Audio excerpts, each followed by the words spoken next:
Tun Musa Aman melafazkan sumpah jawatan sebagai Yang di-Pertua Negeri Sabah ke-11 dalam satu istiadat rasmi di Istana Seri Kinabalu semalam.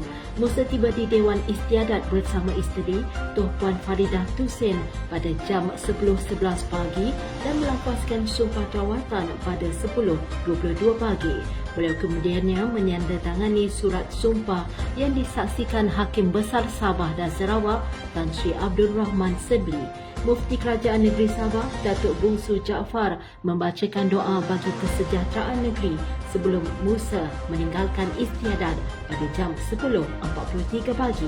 Pelantikan Musa yang menggantikan Tun Johar Mahiruddin selepas 4 penggal perkhidmatan bermula 1 Januari 2025 hingga 31 Disember 2028. Watika pelantikan diterima daripada Yang di-Pertuan Agong Sultan Ibrahim pada 17 Disember di Istana Negara.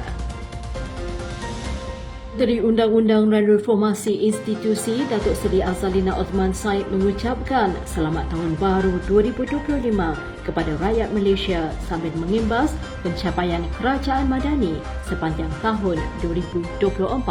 Dalam hantaran di laman Facebooknya, Azalina menekankan kejayaan kerajaan madani walaupun berdepan cabaran ketidaktentuan ekonomi dan geopolitik global.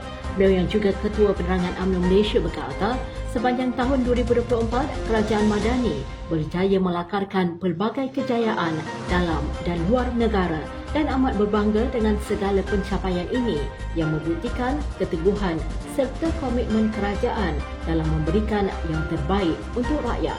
Mengulas mengenai reformasi undang-undang, beliau turut memaparkan kemajuan dalam bidang tersebut termasuk pengkubalan Akta Keselamatan dalam Talian serta pindaan kanun keseksaan untuk menangani jenayah cyber seperti buli dan penipuan dalam talian.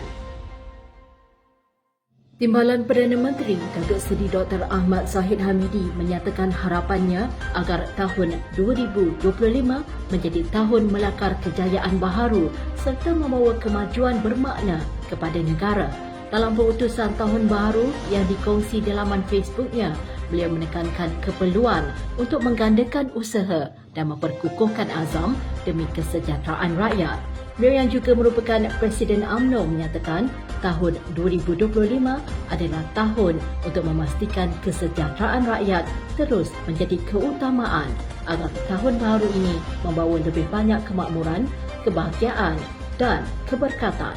Bersempena ketibaan bulan Rejab, beliau menyeru rakyat untuk meningkatkan amal kebaikan seperti berpuasa sunat, bersedekah, berzikir dan berdoa serta memperbanyakkan istighfar sepanjang bulan ini.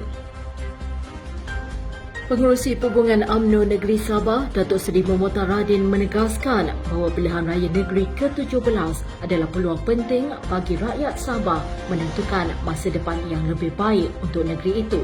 Beliau yang juga pengerusi Barisan Nasional Sabah menyatakan keyakinan bahawa Barisan Nasional mampu mengeluarkan Sabah daripada status negeri termundur termasuk memperbaiki keadaan di 8 daerah termiskin iaitu di Tongon, Beluran, Pitas, Kinabatangan, Kota Marudu dan lain-lain.